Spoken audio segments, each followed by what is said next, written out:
Roman ভাই, যা আলোচনা করেছি মোটামুটি যতটুকু আমি বলেছি আপনি কি বুঝতে পেরেছেন? জি স্যার, বুঝতে পারছি। আজিজুল হক সমস্যা পারভেজ, জি স্যার, বুঝতে পেরেছি। তিথি রয়। জি স্যার, বুঝতে পেরেছি। তাহলে আমি আসসালামু আলাইকুম রহমতুল্লাহি ওয়া বারাকাতুহু।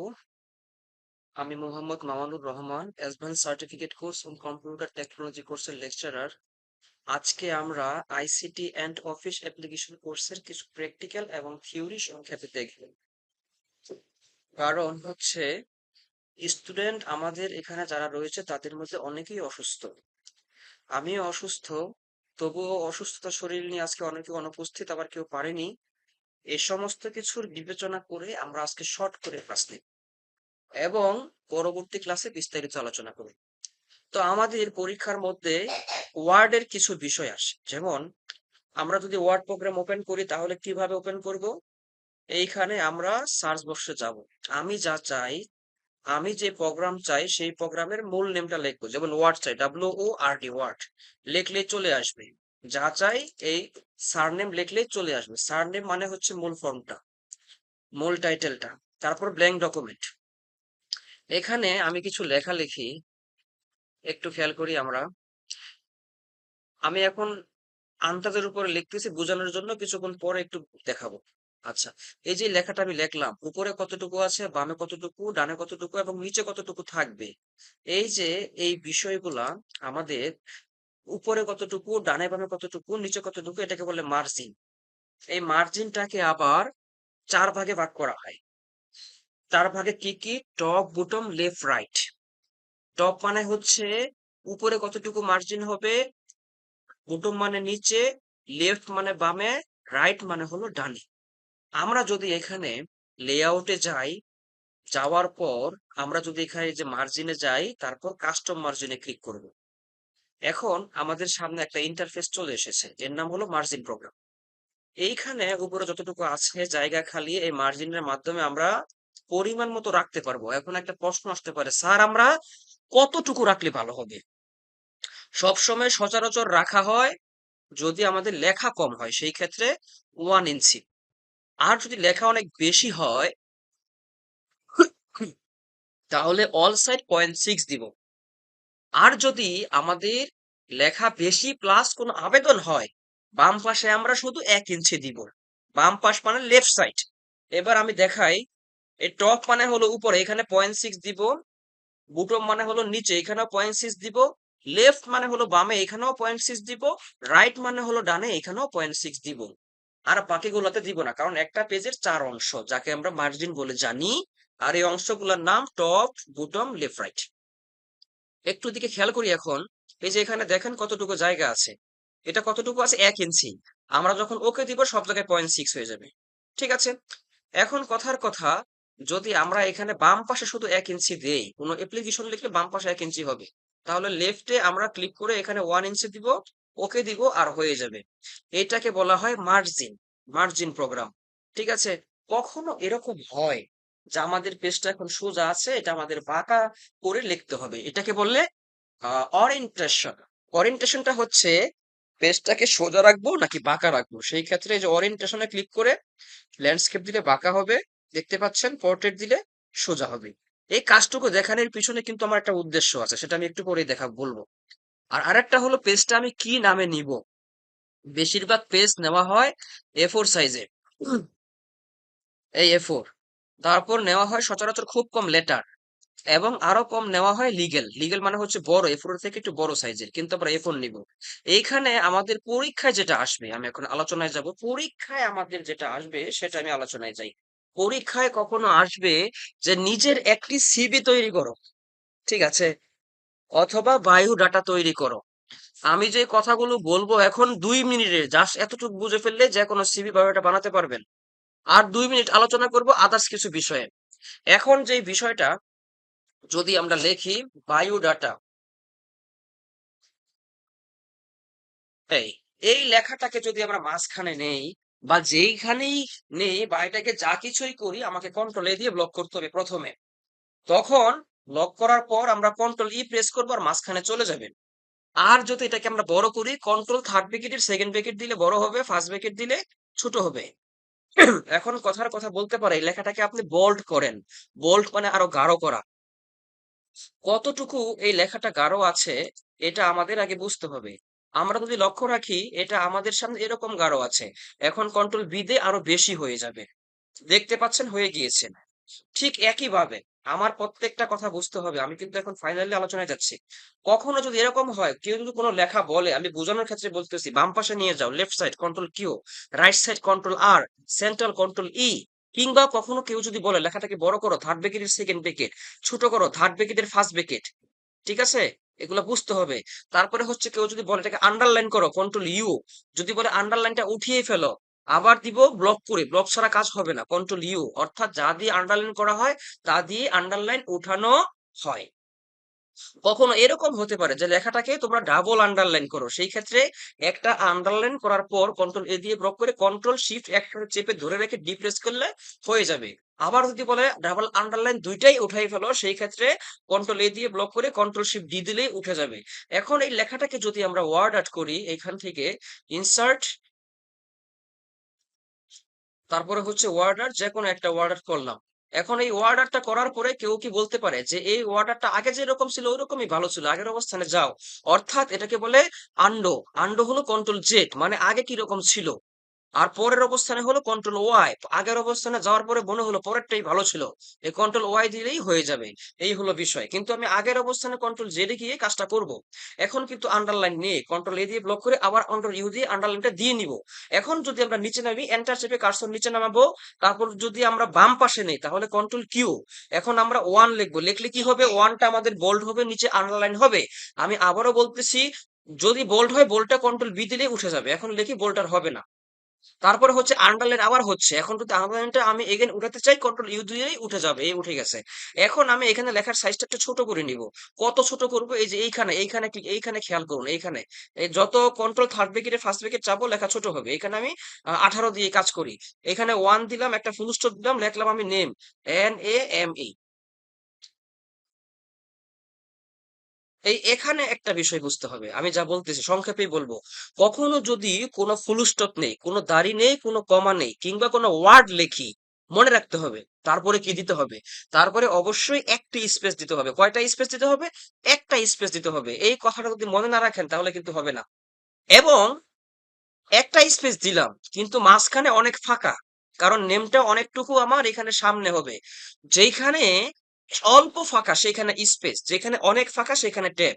এই দেওয়ার পরে আমি আমার নাম লিখলাম SM মাসুদ।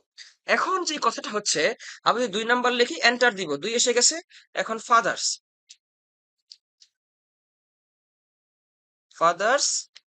নেম। এখন ফাদার্স নেমটা লিখলাম, কি করতে হবে এখানে, আগের যে থিওরি, এখানে একটা আগে স্পেস দিতে হবে। তারপর যদি ট্যাব দেই, বাকি যে কোলন চিহ্নটা ঠিক তার বরাবর চলে আসবে। দেখবেন এই এই ঠিক বরাবর চলে আসবে। আমি যেই দুইটা এখানে পয়েন্ট বললাম, জাস্ট এই দুইটা পয়েন্ট মনে রাখতে হবে। প্রথম পয়েন্ট হলো, যে কোনো ফুল স্টপ দাড়ি কমার পূর্বে স্পেস হবে, পরে স্পেস হবে, এবং যে কোনো ওয়ার্ডের পরে স্পেস হবে। যখন অল্প ফাঁকা হবে সেখানে স্পেস হবে, আর যেখানে অধিক ফাঁকা হবে, অনেক বেশি ফাঁকা হবে, একটা স্পেস দেওয়ার পরে আমরা ট্যাব দিব। এখানে একটা বিষয় হলো, ফাদার্স এর মধ্যে এখানে কিন্তু একটা অ্যাপোস্ট্রোফিস হবে, অর্থাৎ সিম্বল হবে এক কথায়। সিম্বলটা কোথায় থাকে? কম্পিউটারের মধ্যে যে চিহ্নগুলো আমরা খুঁজে পাবো না, আমার কথা কিন্তু এখন যেটা বলতেছি ভেরি ইম্পর্টেন্ট, যে চিহ্নগুলো আমরা খুঁজে পাবো না সেই চিহ্নগুলো একটা প্রোগ্রামে পাবো, সেটা হচ্ছে ইনসার্ট সিম্বল। সিম্বলে যাওয়ার পর এগুলোতে ক্লিক করব না, মোর সিম্বলে যাব। মোর সিম্বলে গেলে এই যে এখানে একটা ফাংশন এখনই আমাদের চলে আসবে। এই যে ফাংশন চলে এসেছে, এইখানে যত চিহ্ন আছে এগুলোর মধ্যে আমাদের কাঙ্ক্ষিত চিহ্ন আমরা পেয়ে যাব। তারপরে হচ্ছে ফন্টের মধ্যে যেখানে নরমাল ফন্ট আছে, আমরা পরেরটা দিব আরো চিহ্ন, আবার পরেরটা দিব আরো চিহ্ন, আবার পরেরটা দিব আরো চিহ্ন। এইখানেও আমি অনেক পরিবর্তন আছে। এক কথায় আমি যা চাই, এক একটা প্রোগ্রাম চেঞ্জ করে করে, এক একটা প্রোগ্রাম চেঞ্জ করে করে আমি যা চাই আমরা খুঁজে বের করে নিতে পারবো। এখানে একটা অ্যাপোস্ট্রোফিস, এটাকে বলে সিঙ্গেল কোটেশন। হ্যাঁ, সিঙ্গেল কোটেশন, একটা সিঙ্গেল কোটেশন আমরা দিয়ে দিলাম পাইথনের ভাষায়। এইভাবে এখন যে বিষয়টা, যখন আমরা লেখা শেষ হয়ে যাবে, এখানে ফাদার্স নেম, মাদার্স নেম, আমাদের তারপরে হচ্ছে কি ঠিকানা মিকানা, যখন আমরা সব দেওয়া শেষ হয়ে যাবে, তখন আমাদের কি করতে হবে? লাস্টে আমাদের স্বাক্ষর দিতে হবে, সিগনেচার দিতে হবে। এই যে এখানে আমরা কি করব? এই লাস্টে আমরা আমাদের সিগনেচারটা লিখে দিব। কখনো দেখা যায়, কখনো দেখা যায় সিগনেচারের উপরে একটা লাইন থাকে, সেটা আমি কোথা থেকে দিব? এই শেপ থেকে দিব। শেপ থেকে যত ধরনের লাইন আছে ইলিস্ট্রেশন লিখতে পারি, এগুলোকে বলে ইলিস্ট্রেটর। এখান থেকে আমরা টান দিয়েই নিতে পারি, কোনো সমস্যা নেই। এগুলো ইজিলি বিষয় আমরা অনেকেই জানি, কিন্তু পরীক্ষায় আসবে বিদায় একজন টিচার হিসেবে আমার সহজ কঠিন সব বিষয় আলোচনা করতে হয়, এই হলো বিষয়। কখনো এরকম হয়, এখন যে বিষয়টাতে আমি আলোচনা করব, কখনো এরকম হয় যে একটা টেবিলও বসাইতে হয় আমাদের রেজাল্ট সম্পর্কে এখানে বলানোর জন্য। সেই ক্ষেত্রে আমরা যাব ইনসার্টে, তারপরে যাব টেবিলে, তারপরে হবো ইনসার্ট টেবিলে। মনে রাখতে হবে একটা টেবিলকে দুই ভাগে ভাগ করা যায়, একটা হলো কলম, একটা হলো র। অর্থাৎ একটা টেবিলের মধ্যে দুইটা তথ্য থাকে, একটা হলো কলম আর একটা হলো র। এখন কলম যতগুলো দিব, মনে করি একটা টেবিলের কলম আমরা দিব 10টা, অথবা দিব 7টায়, 7টাই আসবে। র আছে 8টা, 8টা দিব, 8টাই আসবে। এখানে ওকে দেই, প্রথমে ছোট থেকে নেই, 3টা কলম দেই, 2টা র দেই, আমরা বোঝার ক্ষেত্রে, পরে আমরা আবার চেঞ্জ করব। ওকে দেই, এই আসবে একটা কলম, 2টা কলম, 3টা কলম। এই যে এটা হলো একটা কলম, এটা হলো 2টা কলম, এটা হলো 3টা কলম, আর এটা হলো একটা রো, এটা হলো 2টা রো। এই কলম র সম্পর্কে এক্সেলে আমি ব্যাপক আলোচনা করেছি। এখন কথা হলো, যদি আগের অবস্থানে যেতে চাই, কন্ট্রোল জেড চাপবো। ঠিক আছে ভাই, আপনারা অসুস্থ, আমিও অসুস্থ, আর এই ক্লাসটা আমি পরবর্তীতে নিব, কিন্তু আমি এখন সংক্ষেপে দেখাচ্ছি একটু তাড়াতাড়ি, যেহেতু সবার হাতে একটু সমস্যা আজকে। যাই হোক, এখন আমি আবার এখানে ইনসার্টে যাব, আবার আমি টেবিলে যাব, আবার আমি এখানে ইনসার্ট টেবিলে যাব। এখন আমি নেই 7টা প্লাস 10টা, তাহলে এখন 10টা রো আমার এখানে চলে আসবে, আর 7টা কলম আমার এখানে চলে আসবে। গুনি 1 2 3 4 5 6 7। কখনো এরকম হয়, কখনো এরকম হয় শেষের রয়ের কলমগুলো আমাকে একটা রেখে সব কাটতে হবে। সেই ক্ষেত্রে আমরা কি করব? এইখানে আমরা ব্লক করে ধরে রেখে টান দিব, তারপরে রাইট বাটন মার্সেল। এই দেখেন আমাদের মার্সেল হয়ে গেছে। মার্সেলটা দেখানোর পূর্বে আরেকটা কথা বলে নেই, কখনো এরকম হয় একটা র কম পড়েছে, সেই ক্ষেত্রে লাস্ট ফিল্ডে আমরা ক্লিক করে, লাস্ট কলমের লাস্ট রতে আমরা ক্লিক করে ট্যাপ দিলে আর একটা চলে আসবে, ঠিক আছে? আর এখন যদি বেশি হয়, সেই ক্ষেত্রে আমরা ক্লিক করে এই যে এখানে, এখানে ক্লিক করে ধরে রেখে ড্রাগ করে ব্যাক স্পেস কিন্তু কিবোর্ডে চলে যাবে। এখন যে বিষয়টা আরেকটা কেটে দিই আমরা, এটাও চলে যাক। আর এখানে আমরা এখানে অনেক ফাঁকা দিয়ে দেই। যাই হোক, এখন আমি এগুলা সব কেটে দিব। কেটে দিলে কি করব? এখানে ক্লিক করে ধরে রেখে ডান দিকে টান দিব। এটাকে বলে মার্জিন, মার্জিন, মার্সেল। এটাকে বলে মার্সেল। মার্সেলের কাজটাকে টেবিলের কলম বা রো কাটা। আমি যদি এখন এখানে এটা ব্লক করে এটার উপরে রাইট বাটন মার্সেল চাপি, মার্সেল চাপি, তাহলে এই সমস্ত র গুলো আমার কেটে যাবে। কথার কথা, এটা পুরোটা আমি কাটতে চাই, উপরের এতটুকু পর্যন্ত ব্লক করে রাইট বাটন মার্সেল। এখন কাটার নিয়মটা দেখলাম, আর কিভাবে অ্যাড করে সেই নিয়মটা দেখলাম। যদি কলম আমরা অ্যাড করি, ঠিক একইভাবে আমরা ইনসার্টে যাব, টেবিলে যাব, ড্র টেবিলে যাব, আমরা এই পেন্সিল দিয়েও যেভাবে খুশি আমরা আঁকতে পারি ভাই, কোনো সমস্যা নেই। এই হলো বিষয়। তখন আমরা যদি এখন এখানে লিখি কথার কথা, যে কোনো তথ্য লিখি, এই লেখাগুলো কিন্তু আমার এখন এই মাঝখানে নাই, প্রত্যেকটা বিষয়ের কিন্তু মাঝখানে নাই। সেই ক্ষেত্রে আমি এটা ব্লক ক্লিক করে ধরে রেখে ব্লক করে কন্ট্রোল ই এবং কিবোর্ডের কন্ট্রোল বি, যে ফর্মুলাটা আমি এখন দেখালাম, এতটুকু ক্লিক করলেই মানে আপনি নিতে পারলে আপনার বায়োডাটা বানাতে পারবেন। যাই হোক, আমি ওখানে আরেকটু কিছু বিষয় জাস্ট শুধু টাচ দিয়ে চলে যাই। আমি এখানে পড়েছিলাম তথ্য ও প্রযুক্তির ব্যবহার। তথ্য ও প্রযুক্তি ব্যবহারের মাধ্যমে আমরা আমাদের নিজ পরিচিত কোনো কিছু বানাতে পারি, যেকোনো বই বানাতে পারি, তারপরে হচ্ছে যেকোনো কারোর সাথে কমিউনিকেশন করতে পারি, যেকোনো ডাটা তৈরি করতে পারি, ইত্যাদি ইত্যাদি। তারপরে হচ্ছে এগুলো একটু চিন্তা করলে আপনারা পারবেন, কঠিনের কোনো কিচ্ছু না। তারপর হচ্ছে কম্পিউটার ও সহযোগী ডিভাইস, এটাকে বলে পেরিফেরালস। এটাকে বলে পেরি পেরিফেরালস। পেরিফেরালস হলো সহযোগী ডিভাইস, যে ডিভাইসগুলো কম্পিউটারের অংশ নয়, কিন্তু আমাদের কাজের সুবিধার জন্য আমরা এক্সট্রা ডিভাইস হিসেবে ব্যবহার করতে পারি। তারপরে আর কি আছে? আমি অধ্যায় ভিত্তিক আলোচনা করতেছি সিম্পলি, আমি বিস্তারিত ব্যাখ্যায় পড়ে যাব। হ্যাঁ, তারপর আরেকটা আছে ইংরেজি ও বাংলা টাইপ। আমি আজকে এখানে একটা দারুণ টিপস আলোচনা করব, যদি আপনারা খেয়াল করেন। আমি এখন যে ফর্মুলাটা আলোচনা করব, আমি একটু সময় নিচ্ছি, 10 মিনিট, এর মধ্যে আমি ক্লাস শেষ করে দিব। কিন্তু আমার এই আলোচনা যদি বুঝতে পারেন যে ভাই, কোনো টাইপ আপনার কাছে কঠিন মনে হবে না। ইংরেজি ও বাংলা টাইপ, ইংরেজি ও বাংলা টাইপের মাধ্যমে যে কোনো ডকুমেন্ট, যে কোনো কিছু টাইপ করা হয়। আর এটাকে একটা সেভ সিস্টেম আগে শেখাতে হবে, তারপর আমি যাচ্ছি। এই ডকুমেন্টটা করলাম, যেটা সেভ করি, আমি ফাইলে যাব, ফাইলে যাওয়ার পর আমি এখানে সেভে ক্লিক করব, তারপরে ব্রাউজারে যাব, ব্রাউজারে যাওয়ার পর আমি এইখানে আমার লোকেশন সেট করব। লোকেশন কোথায় দিব? আমি ডেস্কটপে যাব। ডেস্কটপে যাওয়ার পর আমার এখানে একটা ফোল্ডার ক্রিয়েট করতে হবে। Right button, new folder. যখন আমি ফোল্ডার ক্রিয়েট করা হয়ে যাবে, যেমন এখানে আমি লিখি 786 SM মাসুম 1। এখন আমি এখানে এটা এন্টার দিলাম। এন্টার দেওয়ার পরে এই নেমে আমার একটা ফোল্ডার ক্রিয়েট হয়ে যাবে। এই হয়ে গেছে। এখন এর ভিতরে আমি 786 নামে আমার এই ডাইরেক্টরিটা আমি সেভ করব। এখন যদি আমি এখানে সেভে ক্লিক করি, তাহলে এই 786 নামটা, এই যে এখানে ডকুমেন্ট লেখা আছে, এখানে 786 চলে আসবে। যদি ডকুমেন্টের জায়গায় 786 চলে আসে, তাহলে বুঝতে হবে আমাদের সেভ হয়েছে। আমি এখন এখান থেকে বের হয়ে যাই, ডেস্কটপে দেখবো। ডেস্কটপে দেখবো ওই নামেই একটা ফাইল ক্রিয়েট হয়েছে, 786 SM মাসুম 1, এই যে। আর এর ভিতরে যাই, 786 নামে ওয়ার্ড ফাইলটা আসবে। আর ওটা ওপেন করি, ওই বায়োডাটা যেটা আমি তৈরি করেছিলাম সেটাই আমার সামনে এখন আসবে। এখানে আরেকটা বিষয় হলো, কখনো এরকম হয় যে কেউ বলে কালার করার জন্য, সেই ক্ষেত্রে আমি ব্লক করে জাস্ট এখান থেকে আমি কালার দিয়ে দিব। এই কালার করার আরেকটা প্রোগ্রামিং কমান্ড আছে, সেটা হচ্ছে যেমন এতটুকু কালার করব, সেই ক্ষেত্রে ব্লক করে কন্ট্রোল ডি, এটাকে বলে format font program open command. আমি এখান থেকেও আমি যে কোনো কালার সিলেক্ট করতে পারি। রেড না দিয়ে আমি অন্য একটা কালার দেই, আমি জাস্ট আপনাদের বোঝানোর জন্য। কালার যে কোনো আমরা দিতে পারি ঠিক একই ভাবে। এখন বড় করি, আমরা কালারের তফাৎটা বুঝতে পারবো। এইটা কালার হলো একটা, এটা হলো একটা, এটা হলো আরেকটা, ঠিক এরকম। যাই হোক, আমি ছিল ইংরেজি ও বাংলা টাইপ নিয়ে, যেটা আমাদের ওই অধ্যায়ে আছে। আমি এখন যে বিষয়টা আলোচনা করব, এটা বুঝতে পারলে আপনাদের টাইপ নিয়ে কোনো সমস্যা হবে না। আপনারা মনে রাখবেন, ইংলিশ টাইপকে 3টা সোর্সের মধ্যে রূপান্তর করা হয়। আমি যেটা বলবো সেটাই, এটা গভর্নমেন্টস পাবলিক বই থেকে নিয়ে এসেছি আমি। আমি সরকারিভাবে ট্রেনিং প্রাপ্ত হয়েছিলাম 2016 সালে। ওখান থেকে যে সোর্সটা আমাকে দেওয়া হয়েছে, সেই সোর্সই আপনাদেরকে উপহার দিচ্ছি। এটা আপনারা টোটালি বইয়ে ভাবে পাবেন না, যেভাবে আমি এখন ব্যাখ্যায় যাব।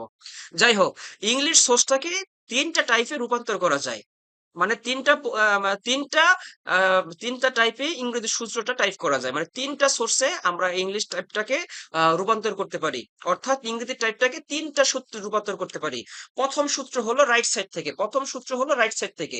POIU স্পেস, অথবা আমি একবারে ক্লিয়ার করি, বিস্তারিত ব্যাখ্যা একবারেই যাই। POIUY স্পেস, তারপরে হচ্ছে প্রথমটা হচ্ছে QWER স্পেস, তারপরে হচ্ছে QWER। আমি বোঝাচ্ছি, লেখে নেই আগে।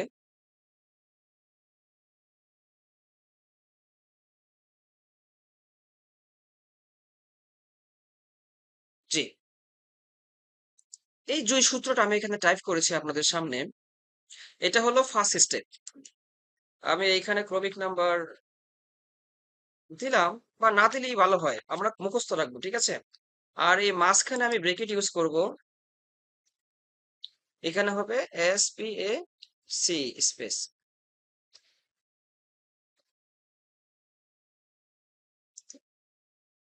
তাহলে প্রথম সূত্র কি দাঁড়ালো?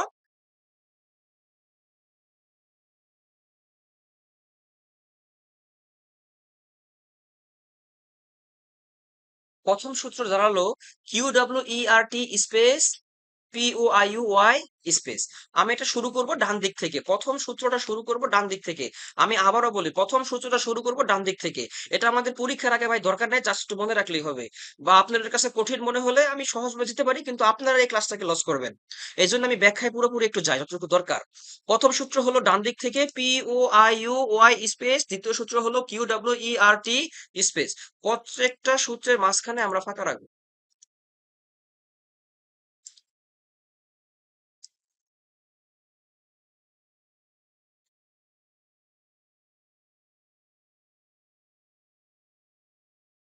ওকে, তারপরে 2 নাম্বারটা হচ্ছে ASDFG space,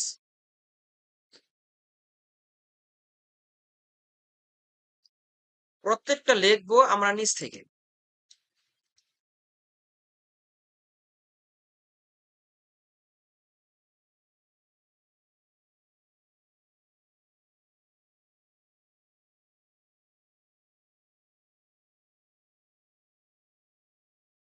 colon LKJH space.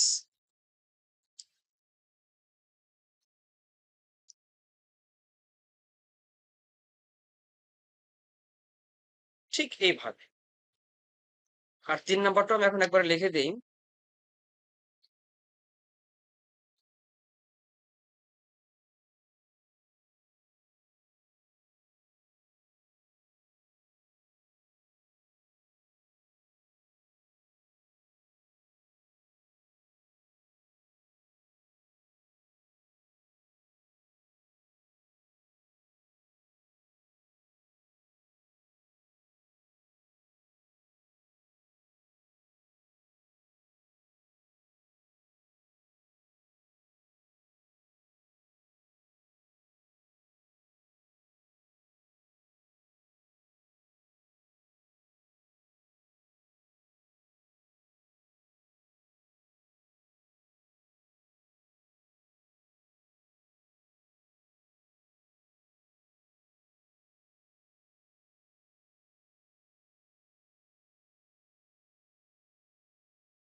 জি, এটা হলো ইংরেজি টাইপের ৩ টা সূত্র। তো এখানে কিভাবে ১ম টা আমরা ডান দিক থেকে পড়ব। POIUY space QWERT space.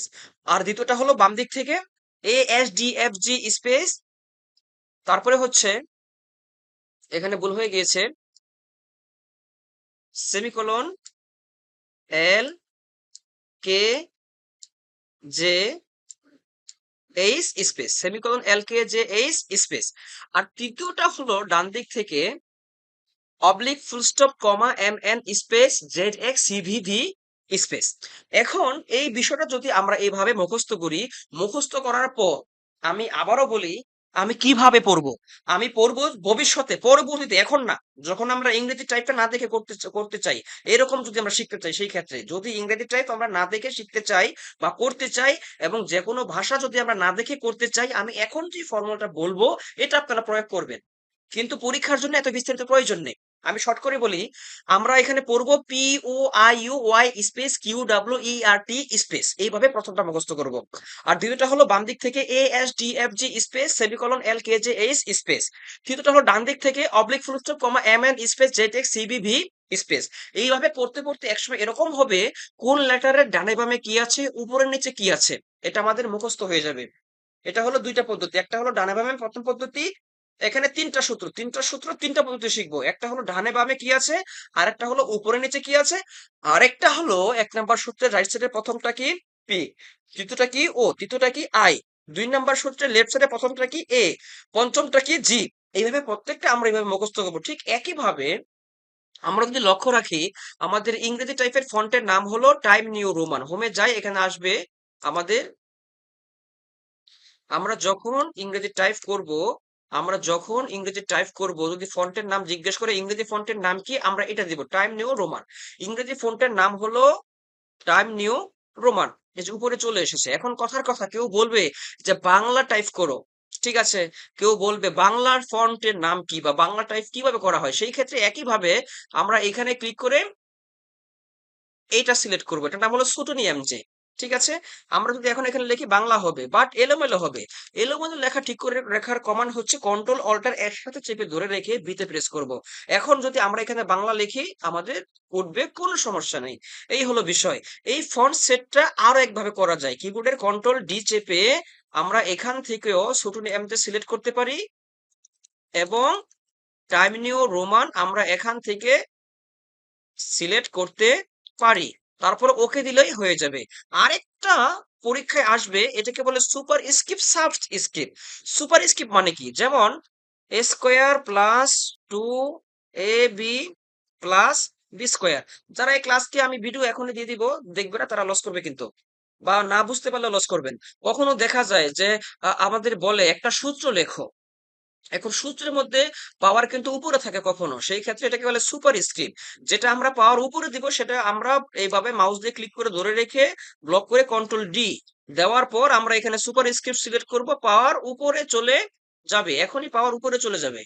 এই দেখেন পাওয়ার উপরে চলে গিয়েছে। ঠিক একইভাবে বি স্কোয়ারের পাওয়ারটাও কিন্তু উপরে হবে, একইভাবে কন্ট্রোল ডি সুপারস্ক্রিপ্ট দিব, হয়ে যাবে। এখন কথার কথা, আমি বোঝানোর ক্ষেত্রে বলতেছি ভাই, কখনো এরকম হয় যে একটা বর্ণের পাওয়ার নিচে দাও, যেমন বলে F1, এই ওয়ানটা আমরা কি করি, নিচে দেই, মানে পাওয়ার নিচে দাও, সেই ক্ষেত্রে ব্লক করে কন্ট্রোল ডি এবং সুপার স্ক্রিপ্টের জায়গায় সাবস্ক্রিপ্ট সিলেক্ট করব, পাওয়ার নিচে চলে আসবে। এখন ওকে দেই, দেখবো পাওয়ার নিচে চলে এসেছে।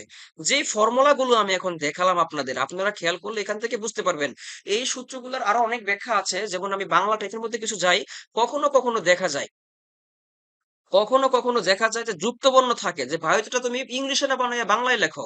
সেই ক্ষেত্রে কখনো কখনো যুক্ত বর্ণ, যেমন ময় ময়া ম, এখানে কয়টা বর্ণ, দুইটা বর্ণ, তাহলে ম জি ম। অর্থাৎ যদি কোনো বর্ণকে আমরা যুক্ত করতে চাই, তাহলে সেই যুক্ত বর্ণের মাঝখানে জি চাপলেই হয়ে যাবে। তাহলে যুক্ত বর্ণের নাম কি, যুক্ত বর্ণের নাম হলো জি। এই জিটাকে বলে এই জিটাকে বলে মাইক্রোসফটের ভাষায়, মানে এই টাইপিং এর ভাষায় যুক্ত বর্ণ। যুক্ত বর্ণ হলো জি, বাংলা টাইপিং এর ভাষায় বলে যুক্ত বর্ণ জি। এখন যদি বলে আব্বা লেখো, তাহলে ব জি ব। ঠিক আছে, যদি যদি বলে এই ক জি ক কয় কয় ক লেখো, ক জি ক। যদি বলে ক্ষিয় লেখো, জে জি শিফট এন। অর্থাৎ ক্ষিয়র মধ্যে কয়টা বর্ণ আছে, মদিনাস্য, ক এবং মদিনাস্য, তাহলে এইভাবে হয়ে যাবে। যদি বলে জ্ঞান লেখো, তাহলে কি লেখে, ইও এবং বরকাজ। ইও লিখবো আগে শিফট দিয়ে, তারপরে জি এবং বরকাজ। এইভাবে আমরা, না বোরকাজ্য এবং ইও হলো গেন, আর নিয়ই জয়েন্ট। যাই হোক, যুক্ত বর্ণ যদি যুক্ত করতে চাই, মাঝখানে জি দিলেই হয়ে যাবে। যে বেসিক বিষয়গুলো আলোচনা করেছি, আপনারা বাংলায় যে কোনো কিছু তৈরি করতে পারবেন, ইংরেজিতেও তৈরি করতে পারবেন। এবং এই ফর্মুলাটা যদি আপনারা মুখস্থ করেন, পরবর্তীতে আমার সাথে সাক্ষাৎ করেন, এটা থেকে কিভাবে বিভিন্ন ভাষা বানাইতে হয় আমি বিস্তারিত আলোচনা করব। যাই হোক, আজকে আমরা আমাদের ক্লাসকে দীর্ঘায়িত করব না। তো যেখানে ছিলাম আমরা, ইংরেজি ও বাংলা টাইপ, বাস এতটুকুই, আর কোনো কিছু না। এখন আমি একটু কথা বলে বিদায় নিচ্ছি। আম আজজুল হক পারভেজ, জি স্যার। যা আলোচনা করছি বুঝতে পারছেন? জি স্যার, বুঝতে পারছি স্যার। প্রায় আধা ঘন্টা হয়ে গেছে। তিথি রয় বুঝতে পারছেন? জি স্যার, বুঝতে পেরেছি। রোমান ভাই বুঝতে পারছেন? জি স্যার, আসসালামু আলাইকুম স্যার। আমি দুঃখিত, বাইরে ছিলাম তো, আমি খেয়াল করি নাই, পরে এসে ক্লাসে আমি ঢুকছি। কলে দিয়েছিলাম। যাই হোক, এখন একটা বিষয় হচ্ছে জি কি, স্যার। আমরা আজকের ক্লাসটা বেসিক্যালি আলোচনা করেছি, জাস্ট টাচ করেছি। বিস্তারিত ব্যাখ্যা আমরা করব 17 তারিখ, এবং 17 তারিখ হচ্ছে আমাদের থিওরি লাস্ট ক্লাস, এবং 18 তারিখ হলো আমাদের প্রোগ্রামিং এর প্র্যাকটিক্যাল লাস্ট ক্লাস। অর্থাৎ 17 18 তারিখ আমাদের হলো সর্বশেষ দুইটা ক্লাস, তারপরে আর হবে না। আপনারা সবাই উপস্থিত থাকার চেষ্টা করবেন, ঠিক আছে? জি স্যার। আচ্ছা, আজকের ক্লাসে যতটুকু আলোচনা করেছি, যদি আমি ভিডিওটা এখনই আপনাদের দিয়ে দিই, আপনারা প্র্যাকটিস করে এটা পরীক্ষায় যদি প্র্যাকটিক্যাল আসে, লিখতে পারবেন না? দিতে পারবেন না? জি স্যার। জি স্যার। ইনশাল্লাহ ইনশাল্লাহ, পারবো স্যার। ইনশাল্লাহ, ইনশাল্লাহ। স্পিড কিভাবে বাড়াতে পারি আর কি, কিসের টাইপিং এর স্পিড? স্পিডের, ভেরি গুড, ভালো টাইপিং একটা এর। প্রশ্ন, ভালো একটা প্রশ্ন। আচ্ছা আচ্ছা, এইরকম প্রশ্ন করবেন মাঝে মধ্যে। আচ্ছা, স্পিড যদি টাইপিং এর স্পিড বাড়াতে চাই, আমি এখানে সহজেই এটা বলে দিই কিভাবে বাড়াতে হবে। আচ্ছা, একটা বিষয় মনে রাখবেন, যে যে বিষয়ে চিন্তা করে সে সেই বিষয়টাতে সব থেকে বেশি পারদর্শী হয়। এখন কথার কথা, একটা ছেলে ফার্মেসিতে বসে থাকে, সেই কিন্তু ওষুধের নামটা এবং কোথায় কোন লোকেশনে কোন ওষুধ আছে সেটা বলতে পারবে। কোন একটা ছেলে কি, ইন্টারনেট ব্রাউজ নিয়ে চিন্তা করে, সে কিন্তু ইন্টারনেট ব্রাউজ নিয়ে সে কি করবে, আহ, ব্যবহারটা বেশি দেখাতে পারবে। অর্থাৎ যে যেই বেশি চিন্তা করে, যেমন আমি বেশি ভাবি কি নিয়ে, আল্লাহ তাআলার কালাম নিয়ে।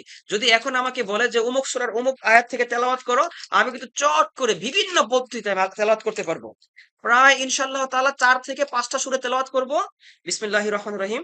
আমি ওষুধ খাচ্ছি, একটু সময় দেন প্লিজ। আমি ভুলেই গিয়েছিলাম, 9টা একটা ওষুধ খাওয়ার কথা, কিন্তু তাড়াহুড়োয় খাওয়া হয়নি।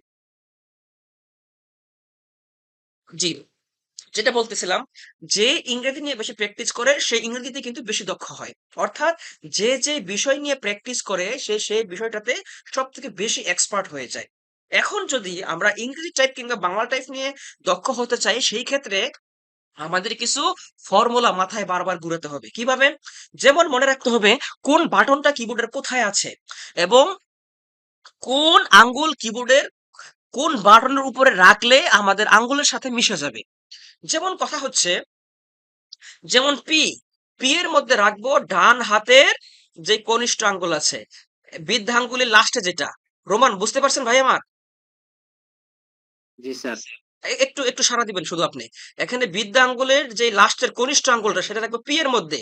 তারপরে এগুলো ধাপে ধাপে বসিয়ে আমরা ইউ পর্যন্ত আমাদের শাহাদাত আঙ্গুল রাখবো। আর সেই সাথে আমাদের যে বৃদ্ধাঙ্গুল আছে সেটা রাখবো আমরা স্পেস বারে, মানে স্পেসের মধ্যে। রোমান বুঝতে পেরেছেন ভাই? জি স্যার, আমি তো এতদিন প্র্যাকটিস করি স্যার, এএসডিএফ তারপর জেকেএল কোলন এখানে মানে হাত রাখা উপরে রাখলে উপর নিচে টানতে আমার অসুবিধা হবে না, যেমন জেটেক্স সি বি বিএন এম এগুলা। আমি বলতেছি আপনাকে শুনে, এখন যে এখানে যে বিষয়টা হচ্ছে, আমরা এইখানে ASDFG তে হাত রেখেও করতে পারি অথবা উপরে রেখেও করতে পারি। এখন আমি থিওরি দিয়ে দিচ্ছি। এখন কথার কথা মনে করেন আপনি ASDFG তে লিখতেছেন, তখন কি আপনার হাতটা এটাকে বলে এটাকে কি বলে জানি, ড্রাগ। আপনার হাতটা কিন্তু ড্রাগ হবে যদি যদি এই ASDF তে রাখেন, যদি এই সূত্রগুলোতে রাখেন আপনার দুইটা হাত, তাহলে আপনার হাতটা ড্রাগ হবে শুধু উপরের সূত্রটাতে আর নিচের সূত্রটাতে। এখানে কিন্তু আরেকটা সূত্র আছে, সেটা কি আমরা জানি? সেটা হচ্ছে 1 থেকে 0 পর্যন্ত। 1 থেকে বলেন, 1 থেকে পর্যন্ত। 1 থেকে 0 পর্যন্ত। কারণ অনেক সময় লেখার মধ্যে দেখা যায় আমাদের লেটারের সাথে সংখ্যাও কি করতে হয়, টাইপ করতে হয়। এখন এই বিষয়টা হচ্ছে যার যার সুবিধা অনুযায়ী মাঝখানে রেখে করতে হবে এরকম কোনো কথা না। যদি আমাকে প্রশ্ন করা হয়, আমি কি করি, উপরে হাতটা রেখে একদম নিচের এই দুইটাই আমি কন্ট্রোল করি, এবং আমার টাইপিং এর স্পিড আলহামদুলিল্লাহ মনে হয় না খারাপ আছে। যাই হোক, আমি যদি এখানে এখন আমার নামটা লিখি, এমডি মামুনুর রহমান মাসুদ, ঠিক আছে, এই লেখলাম, একদম খারাপ না, কিন্তু কিন্তু আমি হাত রেখেছি কিন্তু এই উপরেরটাতে। এখন এই বিষয়টা উপরেরটাতে রাখলে আপনার স্পিড বাড়বে, মানে মানে ধরতে পারবেন, নাকি নিচেরটাতে রাখলে ধরতে পারবেন, এটা আপনার নিজস্ব, মানে নিজের উপরে ডিপেন্ড করবে। কিন্তু এখন কথা হলো, আমি স্পিড বাড়াবো কিভাবে, এটা হলো আমার প্রশ্ন। আপনার প্রশ্ন ছিল স্পিড জি যদি স্যার। আমি বাড়াতে চাই, তাহলে আমি যেই তিনটা সূত্র এখানে বললাম, কিভাবে, POIUY স্পেস QWERT স্পেস, এই যে এটা, আমি একটা নিয়ে জাস্ট প্র্যাকটিক্যাল আলোচনা করি, তাহলে আপনারা বুঝতে পারবেন। পরের গুলো ঠিক একইভাবে হবে। আমি হাত উপরে রেখে দিব, POIU স্পেস QWERT স্পেস। এখন আমি কিন্তু এখানে TY বাদ দিয়েছি। TY কি করেছি আমি, TY টা বাদ দিয়ে দিয়েছি। কেন বাদ দিয়েছি, TY টা এমনিতেই চলে আসবে। ইউ যে পারবে ওয়াই টাও সাথে পারবে, ইউ যে পারবে ওয়াই টাও সাথে পারবে, আর যে পারবে টিটাও সে সাথে নিয়ে নিতে পারবে। অর্থাৎ অর্থাৎ হচ্ছে ওয়াইটার সাথে টি চলে, ইউটার সাথে ওয়াই চলে আসবে, আর এর সাথে টি চলে আসবে। কিন্তু আমরা তো এখানে 4 আঙ্গুল বসিয়েছি উপরে, POIU স্পেস QWER স্পেস। তো এখানে টা বাদ যাবে টাইপিং এর গতিটা বাড়ানোর জন্য, স্পেসটার উপরে সবসময় বৃদ্ধাঙ্গুল থাকবে। এইভাবে আমরা প্রথমটা প্র্যাকটিস করব, কিভাবে, POIU স্পেস QWER স্পেস, এইভাবে এমন ভাবে বসাতে হবে যেন যেন 2 মিনিটে কিংবা 4 মিনিটে পুরো পেজ ভরে যায়। ঠিক আছে? আর যদি নরমালি আপনি যান, তাহলে 5 মিনিটে পুরো পেজ ভরতে হবে লেখার সাইজ 12 দিয়ে। ঠিক আছে? অর্থাৎ এইভাবে সূত্র লিখে আপনি যখন 4 থেকে 5 মিনিটে পুরো পেজ ভরে ফেলবেন, তখন বুঝতে হবে যে আপনার গতি ঠিক জায়গায় আছে। এখন আপনি অল্প করলে হবে না, এভাবে এমন ভাবে করতে হবে যেন আস্তে আস্তে গতি বাড়তেই থাকে। তখন কি হবে, এই প্রত্যেকটা সূত্র টাইপ করতে করতে POIY space QWERT space ASDFG space semicolon LKJH space oblique full stop comma MN space ZXCBV space, এগুলা মুখে বললে যেমন বসবে, টাইপ করতে করতে একসময় আঙ্গুলে এমন ভাবে বসবে, কোথায় কোনটা আছে অটোমেটিক্যালি আঙ্গুলটাই আপনাদের লেটারে টেনে নিয়ে যাবে, এবং আঙ্গুলটাই ওই লেটার টেনে নিয়ে আসবে। ঠিক এরকম রোমান ভাই, এটা প্র্যাকটিসে আসবে, বুঝতে পেরেছেন কি? জি স্যার। আচ্ছা, ঠিক আছে। কিছু কিছু বিষয় হলো কি, আমরা লেকচারের মাধ্যমে জানতে পারবো 40 বা 45%, বাট পুরোটা প্র্যাকটিক্যালি যখন আমরা করব তখন বাকিটা আসবে, নয়তো আসবে না। এই হলো বিষয়। আজকে এক পর্যায়ে আমাদের একটা লেকচার প্রায় চলেই গেছে, যাই হোক কোনো সমস্যা নেই। তো আমি পরবর্তী ক্লাসে যাওয়ার পূর্বে আজকের আরেকটু আলোচনা করে আমি বিদায় নেই, যেহেতু মোটামুটি আমরা আম, একটা টাচ করেছি সবকিছুই, আরেকটু আলোচনা করি। আমি আলোচনায় যাব ফাইনালি, আবার সমস্যা নেই, বিস্তারিত কোনো সমস্যা নেই। জি, এটা কি ছিল, প্রথম অধ্যায় ছিল। প্রথম অধ্যায় তো পুরিয়ে ফেলেছি আমরা কিছুক্ষণ আগে। আইসিটি অফিস অ্যাপ্লিকেশন হ্যাঁ, এই লাস্টের যে পার্টগুলো আছে। কমিউনিকেশন, তারপর হচ্ছে ইন্টারঅ্যাকশন, ইন্টারনেটের ব্যবহার। এই ইন্টারনেটের মাধ্যমে কিভাবে আমরা কমিউনিকেশন করব, কিভাবে যোগাযোগ করব, এগুলার বিস্তারিত আমি পরবর্তী ক্লাসে আলোচনা করব। এখন শুধু টাস্ক করে চলে যাব। এখন শুধু আমরা টাস্ক করে চলে যাব, যেহেতু আজকে আমাদের সময় কম। প্রত্যেকেই, অনেকেই অসুস্থ। ভিডিও দিয়ে দিব, কোনো সমস্যা নেই, যা আলোচনা করতেছি, কিন্তু বিস্তারিত আলোচনা আমরা পরবর্তী ক্লাসে যাব। এখানে কি আছে আমাদের? স্যার এটা কি সাজেশনের বইটা নাকি স্যার এটা মেইন এটা মেন বই? বই। সাজেশন তো সেই কবে শেষ করে ফেলছি। আপনি কি ছিলেন না আগের ক্লাসে? সাজেশন সেই কবে শেষ করে ফেলেছি আমি প্রত্যেক আগে সাবজেক্টে। অনেকগুলো ক্লাস করি নাই তো এর জন্য সমস্যাটা ওই হচ্ছে। ভিডিওগুলো দেখে নিবেন, যারা আছে তাদের সাথে কমিউনিকেশন করে জেনে নিবেন। আমি প্রত্যেকটা সাজেশন, আপনাদের এই জি স্যার। সাজেশন আপনারা পাবেন না। আমি অনেক ঝামেলার শিকার হয়ে বিভিন্ন জায়গা থেকে আপনাদের বিগত সালের প্রশ্ন এবং উত্তরগুলো সংরক্ষণ করেছিলাম। ওইগুলো পিডিএফ আমি আজকে আবার দিয়ে দিব না। ওইগুলো সম্পর্কে বিস্তারিত আমার ভিডিও লেকচার সহ দেওয়া আছে। তারপরে হচ্ছে স্প্রেডশিট, অ্যানালাইসিস প্যাকেজ, এইগুলো আসলে আমরা বিস্তারিত আলোচনা ছাড়া বুঝবো না। এখন শুধু বলতেছি যে পরবর্তী ক্লাসে আমাদের কি আলোচনা হবে। যাই হোক ভাই, এগুলো আমরা শেষের ক্লাসে আলোচনা করব। এই হলো বিষয়। এখন আমার কথা হলো, আমি যেহেতু আজকে অনেকদিন অসুস্থ, আমরা 17-18 তারিখ 2 দিন ক্লাসে যাব। এখন আর টাইম বাড়াবো না। আম, রোমান ভাই, যা আলোচনা করেছি মোটামুটি যতটুকু আমি বলেছি, আপনি কি বুঝতে পেরেছেন? জি স্যার, বুঝতে পারছি। আজিজুল হক পারভেজ, জি স্যার বুঝতে পেরেছি। তিথি রয়, জি স্যার বুঝতে পেরেছি। তাহলে আমি